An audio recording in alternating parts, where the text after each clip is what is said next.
Hello guys, कैसे आप सभी लोग। आई थिंक आप सब लोग बढ़िया होंगे और आगे भी बढ़िया रहे।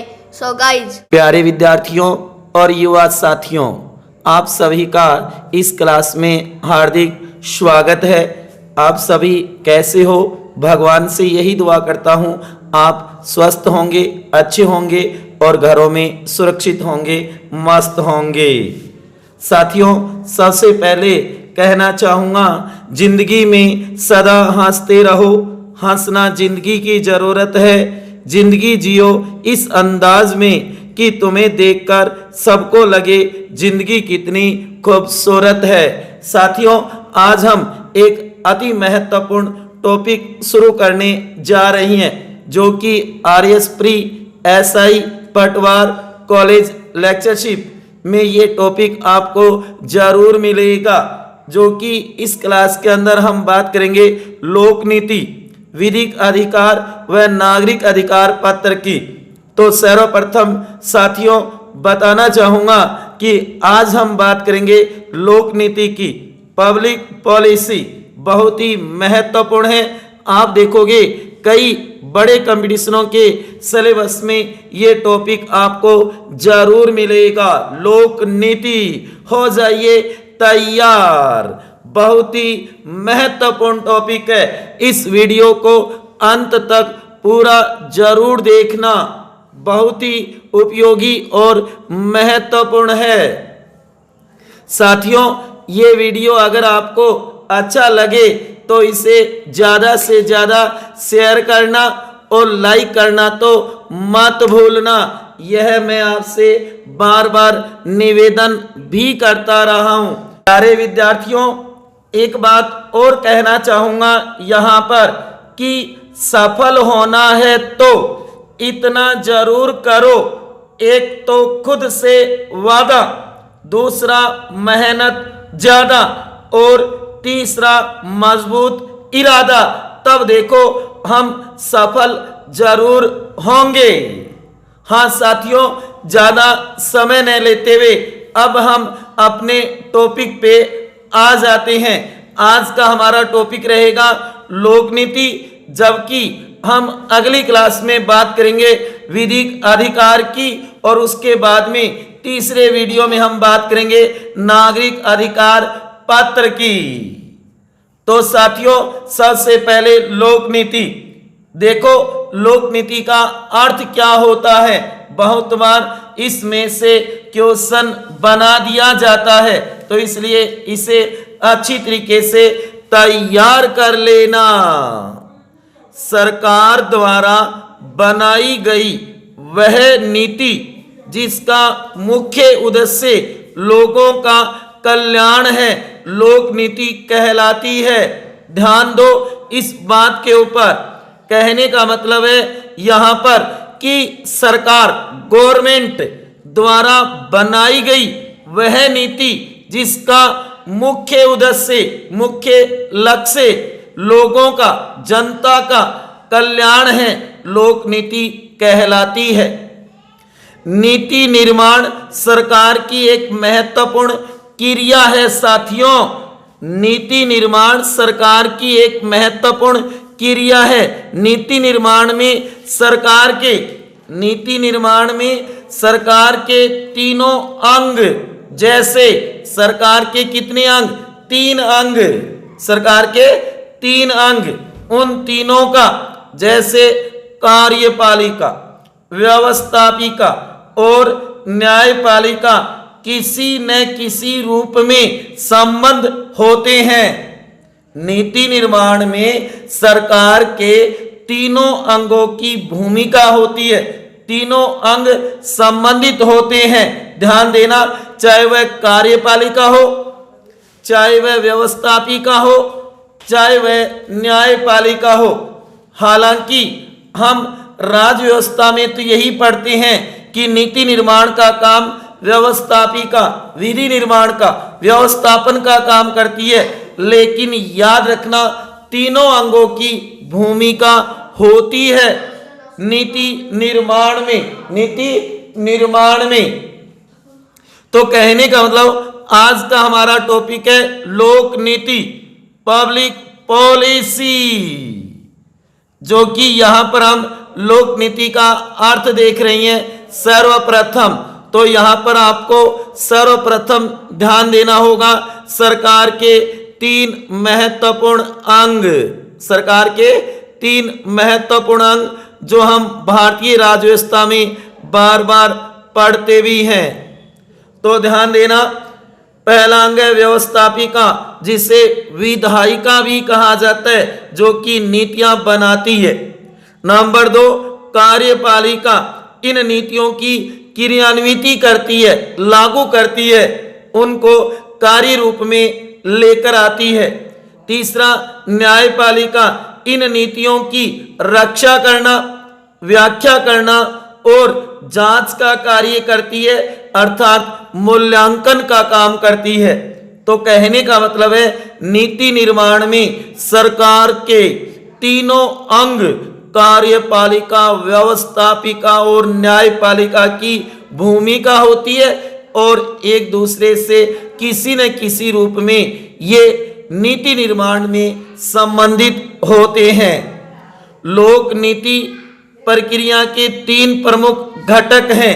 एक तो नीति निर्धारण, दूसरा नीति क्रियान्वयन, तीसरा नीति मूल्यांकन। तो नीति निर्धारण कौन करती है? व्यवस्थापिका। नीति क्रियान्वयन कौन करती है? कार्यपालिका।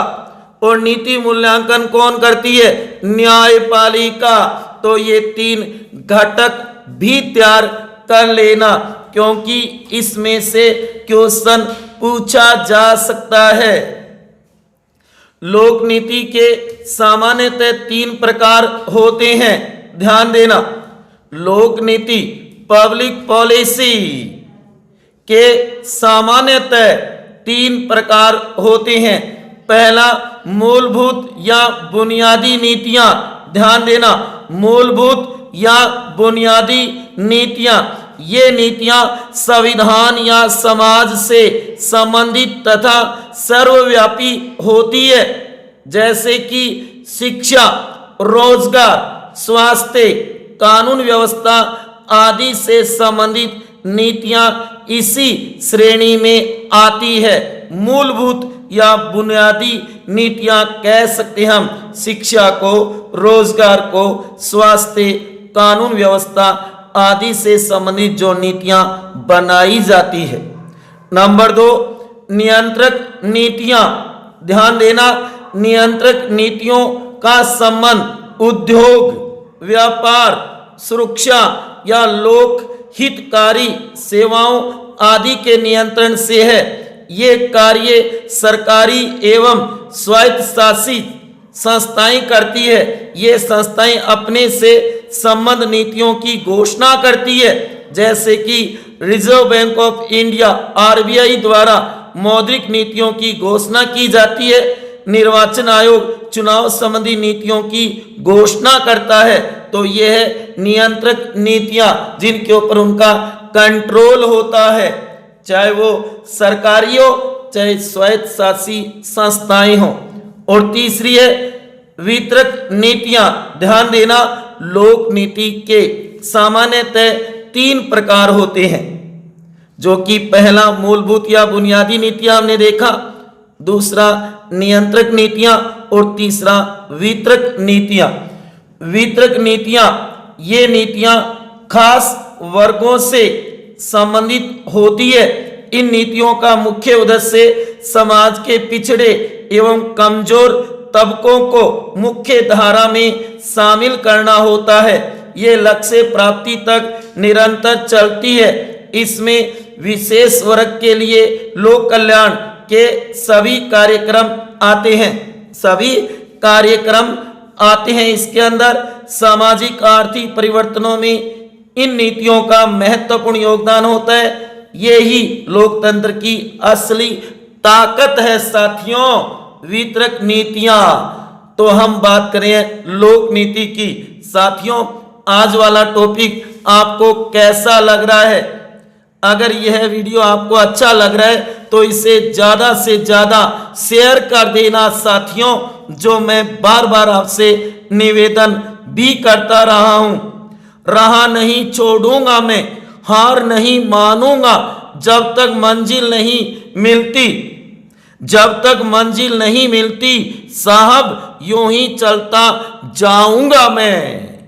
हाँ साथियों, आगे देखो, भारत में लोक नीति निर्माण एक विकेंद्रित प्रक्रिया है, विकेंद्रित प्रक्रिया है, ध्यान देना, जिसमें विभिन्न अभिकरण अपनी अपनी भूमिका निभाते हैं। जैसे नीति निर्माण में सहायक संस्थाएं अलग अलग भूमिकाएं रहती है, विकेंद्रीकृत प्रक्रिया है लोक नीति निर्माण। इसमें कौन कौन से अभिकरण अपनी अपनी भूमिका निभाते हैं उसके ऊपर हम चर्चा करेंगे साथियों। वैसे बता दूं ये थ्योरिकल टॉपिक है, इसमें व्यवहारिक नॉलेज के क्वेश्चन ही बनेंगे, थ्योरिकल, कोई फैक्ट नहीं मिलेगा साथियों। इसलिए इस टॉपिक को अच्छी तरीके से समझ लेना, बड़े कंपटीशनों में बहुत काम आएगा। तो नीति निर्माण में सहायक संस्थाएं, जैसे कि हम कह सकते हैं संविधान नंबर 1। भारत राज्य में नीति निर्माण की प्रथम शर्त यह है कि वह संविधान की मूल भावनाओं के विरुद्ध न हो। संविधान के अकॉर्डिंग संविधान की प्रस्तावना, उद्देशिका एवं नीति निर्देशक तत्व विभिन्न नीतियों के प्रेरणा स्रोत हैं। तो नीति निर्धारण में संविधान की बहुत बड़ी भूमिका होती है साथियों। नंबर 2, संसद।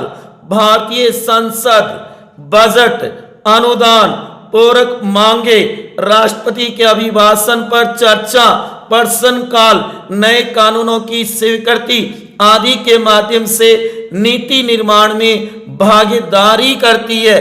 तो संसद की भी बड़ी भूमिका, बड़ा रोल है नीति निर्माण में। मंत्री परिषद या मंत्री मंडल, संसद में प्रस्तुत किए जाने वाले किसी भी सरकारी विधेयक के लिए मंत्रिमंडल की सहमति आवश्यक है। तो इस प्रकार मंत्रिमंडल, मंत्रिपरिषद नीति निर्माण का महत्वपूर्ण स्रोत है साथियों, ध्यान दो। नंबर 4, संवैधानिक और गैर संवैधानिक संस्थाएं, असंवैधानिक संस्थाएं। नंबर 5, न्यायपालिका, विभिन्न मामलों पर न्यायालय के फैसले एवं सुझाव लोक नीतियों के निर्माण में सहायक होते हैं। उसके बाद में दबाव समूह, प्रेशर ग्रुप, सामान्य हित के आधार पर संगठन बना लिए जाते हैं। ये समूह नीतियों को अपने अनुकूल बनाने के लिए हर संभव कोशिश करते हैं। उसके बाद में राजनीतिक दल, पॉलिटिकल पार्टीज, भारत में बहुदलीय शासन व्यवस्था है साथियों, इसलिए प्रत्येक राजनीतिक दल का अपना अपना मैनिफेस्टो, घोषणा पत्र होता है। सत्ताधारी दल अपने मैनिफेस्टो के अनुसार नीतियां तैयार करता है। तो राजनीतिक दलों की भी भूमिका होती है नीति निर्माण में। मीडिया या जनसंचार के साधन, इनका भी बड़ा रोल होता है। वर्तमान में जनसंचार माध्यम जनमत बनाने में महत्वपूर्ण भूमिका निभाते हैं। नीति आयोग, वैसे तो गैर संवैधानिक में ही आ जाएगा। नीति आयोग, राष्ट्रीय विकास परिषद, ये गैर संवैधानिक या असंवैधानिक संस्थाएं हैं। तो हम कह सकते हैं कि नीति निर्माण में कई सहायक संस्थाएं या अभिकरण हैं। इन्हें नोट करना साथियों अपनी नोटबुक में। आज हम बात करेंगे लोक नीति की। किसकी बात करें? लोक नीति की, जो कि नीति निर्माण सरकार की एक महत्वपूर्ण क्रिया है, जो कि नीति निर्माण में सरकार के तीनों अंग, कार्यपालिका, विधायिका और न्यायपालिका किसी न किसी रूप में संबंधित होती है साथियों, ध्यान देना इस बात पे। उसके बाद में देखो, ये तो थे नीति निर्माण में सहायक संस्थाएं या अभिकरण। सफल लोक नीति के लिए उसका उचित ढंग से क्रियान्वयन आवश्यक है। यह एक पूरी प्रक्रिया है साथियों, जिसमें कई चरण होते हैं, जैसे कि 4 चरण माने जाते हैं। कितने? 4 चरण बताए जाते हैं। पहले चरण में नीति दस्तावेज बनकर तैयार होता है। दूसरे चरण में नीति की क्षेत्रवार या समूहवार बांटने का काम होता है। तीसरे चरण में क्रियान्वयन से प्रभावित क्षेत्र से आवश्यक सूचनाएं और आंकड़े इकट्ठे किए जाते हैं।